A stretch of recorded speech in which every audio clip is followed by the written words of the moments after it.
नमस्कार. आज आपण दिव्यांग सहाय्यक पोर्टल या पोर्टलची पूर्णपणे माहिती घेणार आहोत. याबाबत मला अशा बऱ्याच विनंती आलेल्या आहेत की दिव्यांग सहाय्यक पोर्टल आपण तर चालू केलं आहे, परंतु ते वापरण्यासाठी नागरिकांना त्याच्याबद्दल मार्गदर्शन हवं आहे. आपल्या ज्या संस्था काम करतात, NGO किंवा आपल्या स्कूल आणि स्किल डेव्हलपमेंट सेंटर, त्यांना पण त्याच्याबद्दल रजिस्ट्रेशन करणं किंवा वापर करणं याबद्दल काही अडचणी येत आहेत किंवा त्यांना परिपूर्ण माहिती नाही. त्या अनुषंगाने आज आपण दिव्यांग सहाय्यक पोर्टल हे दिव्यांग व्यक्तीसाठी, त्यांच्या पेरेंट्ससाठी, समाजासाठी आणि सर्व शासकीय कार्यालय यांच्यासाठी हे कसं उपयुक्त आहे आणि त्याचा फायदा दिव्यांग नागरिकांना कसा होणार आहे, त्यांच्या कुटुंबांना कसा होणार आहे आणि याच्या माध्यमातून आपण दिव्यांगाचं सक्षमीकरण कसं करणार आहोत याची परिपूर्ण माहिती आज आपण जाणून घेणार आहोत. त्यासाठी याचा एक डेमोही आपण ऑर्गनाईज करत आहोत, ज्याच्या माध्यमातून आपल्या सर्वांना समजेल की निश्चितच हा दिव्यांग सहाय्यक पोर्टल एक ट्रान्सफॉर्मेटिव्ह पोर्टल आहे, ज्याच्यामुळं खूप महाराष्ट्रातल्या सर्व दिव्यांग व्यक्तींना याचा फायदा होईल. तर आपण ज्यावेळेस वेबसाईटवरती जाऊ आणि आपण पोर्टलचं लॉग इन करू, दिव्यांग सहाय्यक पोर्टल, तर तुम्हाला क्लिक केल्यानंतर ही समोरची जी आत्ता पोर्टल दिसतंय ते तुम्हाला दिसेल, ज्याच्यामध्ये या पोर्टलवरती आपण जर बघित असाल तर इथं मुख्य प्रश्न दिसतंय, इथं शासकीय योजना दिसत आहेत, त्याच्याबरोबर शाळा आणि रुग्णालयाच्या बाबतीत इथे दिसेल, संपर्क साधायचा असेल त्याचे डिटेल्स आहेत आणि आपल्याला शासनाचे जे काही धोरणं आहेत, कायदे आहेत, नियम आहेत हे जर बघायचे या ठिकाणी आपण क्लिक करू शकता. ज्यावेळेस आपण ह्या पोर्टलचा वापर करण्याचा विचार करतो तर प्रथमतः जो दिव्यांग व्यक्ती ज्याला वापर करायचा आहे त्याला शासनाच्या योजनाबद्दल पूर्णपणे माहिती घ्यायची आहे आणि शासनाच्या योजनेचा फायदा करून घ्यायचा आहे. त्यांनी इथं आल्यानंतर आपल्या राईट हँड साईडला आपल्या बघा लॉग इन दिलेलं आहे आणि या लॉग इनमध्ये आपण नागरिक लॉग इन म्हणून क्लिक जर केलं तर आपल्याला आपली माहिती आपल्याला भरायची आहे. पण त्याचबरोबर लॉग इन केल्यानंतर तुम्हाला समोर जो स्क्रीन दिसेल तो अशा पद्धतीचा असेल की दिव्यांग सत्यापन अशी तिथं एक स्क्रीन दिसेल आणि त्याच्यामध्ये आपल्याला विचारलं झालं आहे की तुमच्याकडे UDID कार्ड आहे का, आणि आपल्याकडे जर UDID कार्ड असेल तर त्याच्यावरती होय माझ्याकडे UDID कार्ड आहे याच्यावरती क्लिक करायचं. हे क्लिक केल्यानंतर आपल्याला समोर विचारलं जातं की आपला UDID जो क्रमांक आहे तो इथं लिहा. तो जर आपण लिहिला त्याच्याखाली आपली जन्मतारीख विचारली जाते, जी की UDID वरती दिलेली आहे किंवा तुमची जन्मतारीख आहे ती इथं पूर्ण डेट, मंथ आणि इयर ह्या फॉर्मॅट लिहायची. हे दोन गोष्टी भरल्यानंतर OTP पाठवा याच्यावरती क्लिक करायचं आणि OTP पाठवा असं क्लिक केलं की आपल्या मोबाईलवर तो OTP येईल. हा OTP आला म्हणजेच आपलं इथं रजिस्ट्रेशन झालं हे अपेक्षित आहे. कारण आपण ज्यावेळेस या दिव्यांग पोर्टलचा वापर करायचा आहे आणि याच्यामधून वेगवेगळ्या सेवा किंवा वेगवेगळ्या योजनासाठी आपल्याला अप्लाय करायचं आहे, त्यावेळेस या पोर्टलवरती आपलं रजिस्ट्रेशन बंधनकारक आहे. त्यासाठी आवश्यक गोष्ट जी आहे तो आपला UDID क्रमांक हा आहे, UDID कार्ड हे आहे. आणि म्हणून तो UDID कार्ड जोपर्यंत आपण त्याचा नंबर याच्यामध्ये फीड करणार नाही आणि आपले डेट ऑफ बर्थ ही करणार नाही आणि त्याच्या माध्यमातून एक वेळेस रजिस्ट्रेशन करणार नाही, तोपर्यंत आपल्याला याच्यावरती रजिस्टर होता येणार नाही. आणि आपण या पोर्टलवरती जर रजिस्टर झाला नाहीत तर आपल्याला या योजनासाठी जे अप्लाय करायचं आहे, अर्ज जो करायचा आहे त्याची अर्ज करण्याची प्रक्रिया फक्त इथूनच सुरू होत असल्यामुळे रजिस्ट्रेशनशिवाय आपल्याला करता येणार नाही. आता याच्यामध्ये दोन गोष्टी महत्त्वाच्या आहेत ज्या दिव्यांग व्यक्तींनी, त्यांच्या पेरेंट्सनी, केअर गिवर्सनी किंवा आपल्या संस्थांनी सुद्धा काळजी घ्यायची आहे. प्रथम म्हणजे आपल्याकडे UDID कार्ड हे व्हॅलिड असलं पाहिजे, योग्य असलं पाहिजे, ते एक्सपायर झालेलं किंवा चुकीचं असता कामा नये. त्याचबरोबर टेम्पररी UDID कार्ड आहेत त्यांना ते अलाउड नाही आहे, कारण टेम्पररी UDID कार्डवाल्यांना, दिव्यांग व्यक्तींना शासकीय योजनेचे दिव्यांगत्वाचे बेनिफिट भेटत नाहीत. कारण आपला नियम असा आहे की ज्यांच्याकडे परमनंट दिव्यांग कार्ड आहे आणि ज्यांची डिसेबिलिटी ही 40% वरती आहे, म्हणजे पर्सन्स विथ बेंचमार्क डिसेबिलिटी आहे, त्यांच्यासाठीच ह्या योजना लागू आहेत, दिव्यांगाचे लाभ त्यांना भेटतात. म्हणून अशाच व्यक्तींनी याच्यावरती जे परमनंट आहेत आणि ज्यांचं दिव्यांगत्वाचं प्रमाण 40% जास्त आहे अशांनी इथं रजिस्टर करायचं. हे रजिस्टर केल्यानंतर आपल्यासमोर ही माहिती येईल की ज्या पद्धतीने इथं विचारलं जाईल की आपल्याला पूर्ण माहिती एक वेळेस फीड करायची की वैयक्तिक माहिती, आपलं नाव काय आहे, आधार क्रमांक काय आहे, डेट ऑफ बर्थ वगैरे काय आहे. मग दुसरी कुटुंबाची माहिती विचारली जाईल, वडिलांचे नाव काय आहे, आईचं काय आहे, लग्न झालं असेल तर पती किंवा पत्नीचं नाव काय आहे, नसेल तर पालकांचं नाव काय आहे, देखरेख करणारा म्हणजे आपल्याकडे कोणी केअर गिव्हर असेल तर त्याचे नाव विचारलेलं आपण डिटेल विचारले आहे. त्याच्यानंतर डिटेल्स म्हणजे पत्त्याचा रेसिडेन्शियल ॲड्रेस जो आहे, कायमचा पत्ता आणि सध्याचा पत्ता तो आपल्याला द्यायचा आहे. सामाजिक आणि आर्थिक परिस्थिती याबद्दल विचारलं आहे, शिक्षण किती झालेलं आहे, व्यवसाय काय आहे का, वार्षिक उत्पन्न किती आहे, बँक खात्याचे डिटेल्स याचे विचारले आहेत की ज्यावेळेस आपल्याला योजनामधून डायरेक्ट बेनिफिट आपल्या अकाउंटमध्ये येणार त्यासाठी बँक डिटेल्स विचारलेले आहेत. मग त्याच्यानंतर आपल्या दिव्यांगत्वाचा तपशील विचारलेला आहे. प्रवर्ग कोणता आहे, परमनंट आहे का टेम्पररी आहे, विशिष्ट त्याचं जी कॅटेगरी आहे ती कोणती आहे, पर्सेंटेज किती आहे आणि UDID क्रमांक किती आहे. आणि त्याखाली आपले एक वेळेस जे काही डॉक्युमेंट आहे तिथं हे अपलोड करायचे आहेत. हे एक वेळेस झालं की आपला हा प्रोफाईल तयार होतो, तो असा असतो ज्याला आपण तुमचा माझी माहिती या कॉलममध्ये आपण बघतो. ही माझी माहिती जी आहे ही आपण इथं बघतो. हा तो आपल्या समोर जो दिसत आहे तो आपल्याच विभागामधील एक अंडर सेक्रेटरी, ज्याला अवर सचिव म्हणतो, ते आहेत, ते दिव्यांग आहेत. त्यांचा आम्ही प्रोफाईल तयार करून आपल्याला दाखवलेला आहे. त्याच्यामध्ये आपल्याला तिकडे नाव दिसत असेल, नावाबद्दल त्यांचे डिटेल्स दिसत असतील आणि त्यांची पूर्ण डिटेल माहिती आहे. आता हे 21 प्रोफाईल झाल्यानंतर सर्वात महत्त्वाची ज्या पोर्टलची महत्त्वाची बाब जी आहे इथं आपल्याला दिसेल. हे 21 पोर्टल झालं की मग आपल्याला कोणत्या योजनेस आपण पात्र आहात, कोणत्या योजनेस आपण पात्र आहात म्हणजे एलिजिबल फॉर विच स्कीम्स हे आपल्याला दिसतं. हे आपल्या लेफ्ट हँड साईडला जर बघितलं माहिती आपली माहिती माझी माहिती जी आहे ही इथं आपल्याला दिसेल. त्याच्याखाली आपण पात्र योजना याच्यावरती जर क्लिक तर या व्यक्तीला ज्यांनी जी माहिती आपण भरलेली आहे, जे पोर्टलवरती आपण अपलोड केलेली आहे, त्या आधारे IT च्या माध्यमातून AIच्या माध्यमातून आपली योजनाचे क्वालिफिकेशन किंवा निकष काय आहेत आणि आपली पूर्ण जी प्रोफाईल आहे याच्यातली माहिती याचा अनालिसिस करून आपल्यासाठी एलिजिबल असलेल्या स्कीमची लिस्ट आपल्याला समोर दिसते. आणि ही लिस्ट एक वेळ समोर दिसली की मग त्याचे डिटेल्स आपल्याला जर बघायचे असेल तर आपण क्लिक करू शकता की पहा व अर्ज करा असं आपण म्हणतो.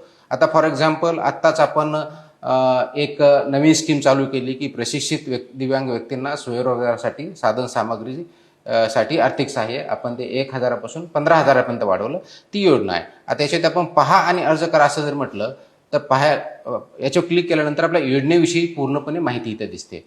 पहिला माहिती अशी भेटते की पात्रतेचे या योजनेचे निकष काय आहे. उत्पन्नाची मर्यादा इथे दिलेली नाही आहे, म्हणजे कितीही उत्पन्न असेल तरी चालेल.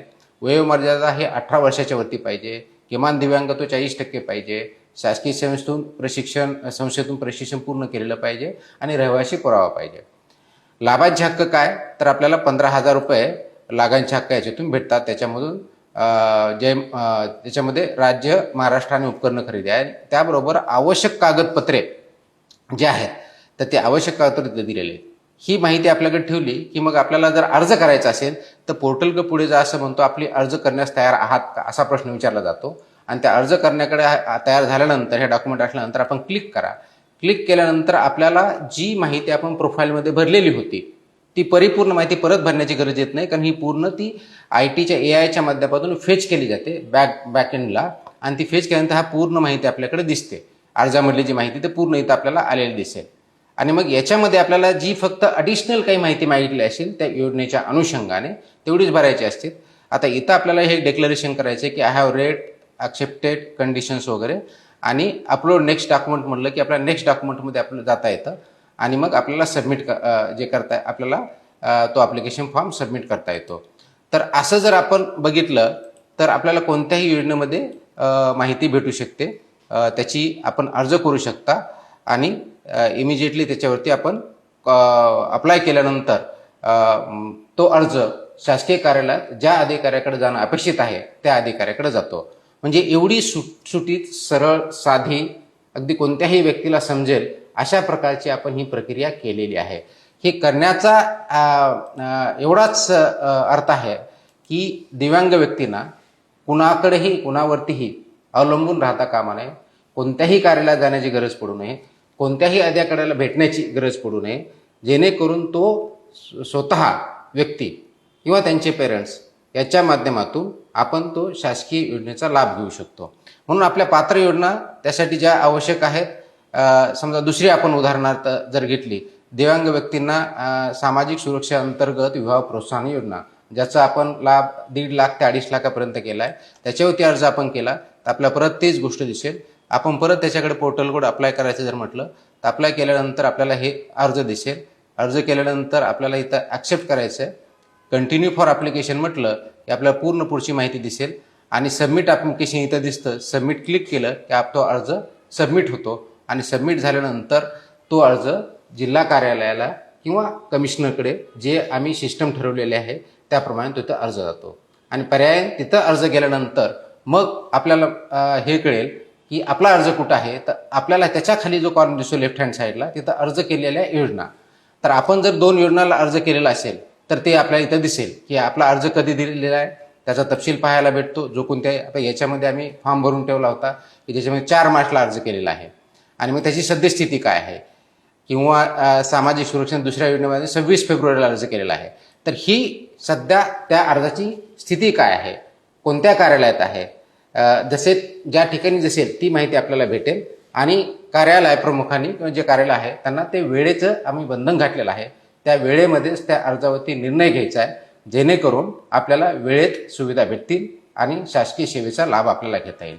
त्याच्यामुळे आपल्याला अर्ज केलेल्या योजनासुद्धा इथं माहिती भेटेल.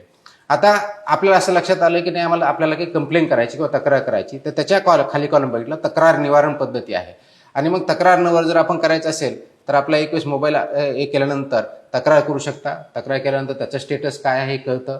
तर ही प्रणाली आपण यासाठी विकसित केलेली आहे की दिव्यांग व्यक्तींना आपल्या घरी राहून आपल्या एका मोबाईलच्या क्लिकवरती किंवा आपल्या लॅपटॉपवरती किंवा कम्प्युटरवरती ही सर्व माहिती तर भेटेलच, परंतु कोणत्याही शासकीय योजनेचा दिव्यांगासाठी असलेल्या त्या योजनेचा पूर्ण लाभ त्यांना घर बसल्या भेटू शकतो. त्यासाठी ही प्रणाली आपण डेव्हलप केलेली आहे.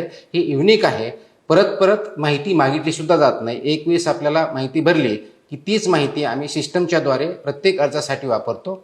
परंतु ही माहिती भरताना आपण अचूक माहिती भरली पाहिजे. कोणतीही चुकीची माहिती भरता कामा नये, कारण चुकीची माहिती जर भरली तर आपल्याला एलिजिबल असलेल्या स्कीम चुकीच्या निवडल्या जाऊ शकतात आणि पर्यायानं आपला अर्ज रिजेक्ट होऊ शकतो. त्याच्यामुळं आपलं दिव्यांगत्वाचे प्रकार असतील, दिव्यांग असेल, पर्सेंटेज ऑफ दिव्यांग असेल किंवा आपलं इन्कम असेल किंवा आपलं बँक अकाउंट असेल, कोणतीही माहिती चुकीची देता कामा नये जेणेकरून आपल्याला त्या लाभापासून वंचित राहता येणार नाही, आपण वंचित राहू शकणार नाही. योग्य माहिती दिली तर आपल्याला निश्चितच त्याचा लाभ भेटेल.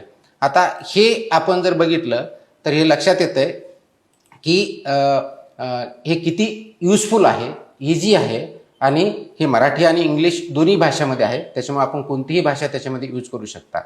आता हेच करत असताना आणखी आपण जर बघितलं तर दिव्यांग सहाय्यक पोर्टल ज्यावेळेस आपण जसं सांगितलं मी की याच्यावरती आपण लॉग इन केल्यानंतर आपल्याला ही स्क्रीन दिसेल. तर स्टार्टिंगला आपण हेही बघा की याच्यामध्ये शासकीय योजना कोणत्या आहेत. आपण अर्ज करायच्या अगोदर आपलं प्रोफाईल नाही आहे पण कोणत्या योजना आहेत हे जर आपण क्लिक केलं तर आपल्याला विभागनिहाय योजना देऊ शकतील. म्हणजे दिव्यांग व्यक्तीसाठी कोणत्या विभागाच्या कोणत्या योजना आहेत. त्याच्यात सर म्हटलं की आता आदिवासी विकास विभागाची तुम्हाला योजना बघायची आहे. याच्यावरती जर क्लिक केलं तर ही योजना आपल्यासाठी लागू आहे याच्यातून दिसतं. ही माहिती आम्ही दिलेली आहे. गृहनिर्माण विभागाची बघायची तर गृहनिर्माण विभागाच्या आपल्यासाठी दिव्यांग व्यक्तीसाठी कोणत्या योजना आहेत ही आपल्याला दिसेल. किंवा आपण सामाजिक न्याय विभागाची बघायचं म्हटलं तर ह्या योजना आपल्याला समोर दिसतील. ही माहिती आम्ही व्यवस्थितपणे यासाठी केलेली आहे की दिव्यांग व्यक्तींना शासकीय विभागाच्या वेगवेगळ्या ठिकाणी कार्यालयात जाण्याची गरज पडू नये. फक्त दिव्यांग विभागाच्याच योजना इथं माहिती आहे असं नाही, तर शासनाच्या सर्व विभागाच्या योजना ज्या दिव्यांगासाठी आहेत त्याची माहितीसुद्धा आपण इथं पूर्णपणे दिलेली आहे. त्याच्यामुळे आपण ते जर बघितलं तर ती माहिती आपल्याला भेटेल. आपल्याला असं ग्रहायचं आहे की स्त्री किंवा पुरुष यांच्यापैकी कोणते एलिजिबल आहेत. तर आपण फक्त त्याच्यामध्ये चूज करायचं. स्त्री आहे त्यांच्यासाठी स्कीमची योजना इथं आपल्याला दिसेल. किंवा आपल्याला फक्त राज्य शासनाचे करायचे तर फक्त राज्य शासनाची योजना आपल्याला माहिती इथं भेटेल. किंवा फक्त केंद्र शासनाकडे जायचं तर केंद्र शासनाची योजना आपल्याला इथं माहिती भेटेल. एवढी सुटसुटीत सहज अगदी आपण मोबाईलवर कसं एखादा हे करत असताना व्हॉट्सअप बघत असताना कुणाचा मेसेज जसा बघतो तशा पद्धतीचं हे पोर्टल आम्ही केलेलं आहे जेणेकरून नागरिकांना आणि विशेष करून दिव्यांग नागरिकांना याचा फायदा सहजरित्या घेता यावा, त्यांना भेटावं, त्यांचा कोणत्याही प्रकारचा त्रास होऊ नये ही त्या पाठीमागची भूमिका आहे. ही योजना आपल्याला दिसेल. आता याच्यामध्ये दुसरी एक आणखी महत्त्वाची बाब जी आम्ही केलेली आहे तर त्याच्यामध्ये बऱ्याच वेळेस असे दिव्यांगाचे पालक आहेत, त्यांची आईवडील आहेत, त्यांना हे माहीत नसतं की आपल्या मुलाला किंवा मुलीला आपल्या पाल्याला जवळपास कोणती शाळा आहे का, स्पेशल स्कूल म्हणतो ज्याला आपण, किंवा तिथं काही एखादं सेंटर आहे का, ही माहिती नसते. तर आपल्याला इथे हे देशामध्ये 12 देशात शाळा आणि रुग्णालय शोधा. म्हणजे आपल्या जवळपास अशी काही फॅसिलिटी आहे का जिथं आपल्याला माहिती भेटेल. तर इथं जर क्लिक केलं तर आपल्याला इथं विचारलं जातं की आपल्याला काय जवळीनुसार म्हणजे नियर तुमच्या काय काय फॅसिलिटी आहे ती बघायची, शोधायची. तुम्हाला कोणत्या जिल्ह्यातली, आता मी इथं मुंबईत आहे म्हणून मुंबई सिटीमधलं क्लिक करतो आणि मला त्याच्यामधले समजा हॉस्पिटल शोधायचे आहेत, म्हणजे जिथं सर्टिफिकेट भेटते UDIDचं अप्लाय करायचं असतं. हे मी क्लिक केलं आणि मी लागू केलं तर मला इथं सरळ सरळ डाव्या हाताला जे हॉस्पिटल दिसतंय, सेठ गोवर्धन हे हॉस्पिटल दिसतंय, ही सगळी लिस्ट इथं दिसते. आणि या बाजूला आपल्याला मॅप पण दिसतो. त्याच्यापैकी आपल्याला हेही माहिती पाहिजे की आपल्याला कसं जायचं आहे. तिथं जर क्लिक केलं तर गुगल मॅप्समध्ये आपल्याला ओपन करता येतं आणि गुगल मॅप्सवरती आपल्या घरापासून कसं अंतर जायचं हे सगळं आपल्याला दिसतं. लोकेशन शेअर करता येतं. एवढी सरळ साधी आपण सुटसुटीत हे पोर्टल केलेलं आहे, जेणेकरून नागरिकांना आणि विशेष करून दिव्यांग नागरिक, त्यांचं कुटुंब यांना कोणत्याही प्रकारचा त्रास होणार नाही, कुणाकडे माहिती मागण्याची गरज पडणार नाही. आणि याच्यातही काही अडचण असेल तर डेफिनेटली आपण आपलं कार्यालय त्यांना मदत करायला सरळ तत्पर असतं. त्याच्यामुळं इथं समजा रुग्णाची आपल्याला शाळा विचारायची तर आपल्या शाळेची माहिती भेटेल की जिथे काही आपल्याला जायचं आहे, आपल्या मुलाच्या विषयी विचारायचं आहे. आणि याची तिथं आपण नाव दिलेलं आहे, त्यांचा तिथला नंबर जो आहे तो दिलेला आहे, प्रिन्सिपलचं नाव दिलेलं आहे किंवा तिथला हेड ऑफ द इन्स्टिट्यूट त्याचं नाव दिलेलं आहे, आणि किती अंतर आहे आपण जिथं राहता किंवा जिथून जायचं आहे आपल्याला ते सर्व दिसलंय. नकाशावर शोधा म्हटलं की नकाशावर आपल्याला दिसतो. तर ही सुविधा आपण विशेष करून दिव्यांग व्यक्ती, त्यांचं कुटुंबीय यांच्यासाठी दिलेलं आहे आणि नागरिकांसाठी, की आपल्या आजूबाजूचा आपल्या संस्था कोणत्या आहेत हे जर आपण केलं तर निश्चितच याचा फायदा आपल्या दिव्यांग नागरिकांना होणार आहे. अशा दृष्टीनं आपण हे सुविधा उपलब्ध करून दिलेली आहे. आता हे करत असताना जसं मी फाइंड नियर बाय सांगितलं, तर त्याचबरोबर आपल्याला परत आणखी पुढची जर माहिती घ्यायची तर हे आपल्याला दिसेल की ह्या पोर्टलवरती त्याच्या पुढे जर आपण बघितलं तर कायदे, नियम, धोरण या बाबतीत आपल्याला बघायचं आहे. शासन परिपत्रक इथं क्लिक केल्यानंतर आपल्याला हे कायदे समोर दिसतात, नियम आपल्याला दिसतात, धोरणे दिसतात. याच्यावरती क्लिक केलं की आपल्याला डिटेल त्याची माहिती भेटेल, जेणेकरून आपल्याला कोणत्याही योजनाबद्दल माहिती पाहिजे असेल ती सुद्धा इथं अवेलेबल आहे. अशा पद्धतीचे एक सुटसुटीत आपण हे पोर्टल केलेलं आहे. हे पोर्टल करण्यापाठीमागचा उद्देशच एवढा आहे की आपल्याला कुणाकडेही जाण्याची गरज पडू नये. आपले हक्क आपल्याला माहीत असावेत आणि ते वापरण्यासाठी आणि त्याचा यूज करण्यासाठी आपल्याला ह्या पोर्टलच्या माध्यमातून ते करून घेता यावेत अशी अपेक्षा आहे. आणि म्हणून याचं नाव सुद्धा आम्ही केलेलं आहे दिव्यांग सहाय्यक पोर्टल. हे आपल्याला सहाय्य करण्यासाठी आहे, आपला स्वाभिमान वाढवण्यासाठी आहे आणि आपल्याला स्वाभिमानाने जगता यावं यासाठी सर्व सुविधा आपल्यापर्यंत एका क्लिकवरती अवेलेबल व्हाव्यात या दृष्टिकोनातून आहे. हे आपण सर्वांनी वापरावं. पोर्टलच्या माध्यमातून आपण पहिलं समजून घ्यावं, जे आता मी सांगितलं त्याप्रमाणे समजून घेऊन त्याचा वापर करावा. कुणी चुकीचा वापर करणार नाही याचीही काळजी घ्यावी आणि आपल्याला शासनाच्या ज्या योजना आहेत त्याचा वापर घेऊन आपण पूर्णपणे सक्षम कसं व्हाल या दृष्टिकोनातून आपण प्रयत्न करूया. आपण आपल्याबरोबर शासन आहे, आपण सर्वांनी मिळून दिव्यांग व्यक्तीचं सक्षमीकरण योग्य प्रकारे करून त्यांना न्याय देण्याची भूमिका या दिव्यांग सहाय्यक पोर्टलच्या माध्यमातून करत आहोत. त्यासाठी आपण सर्वांनी सहभागी व्हावं हीच विनंती.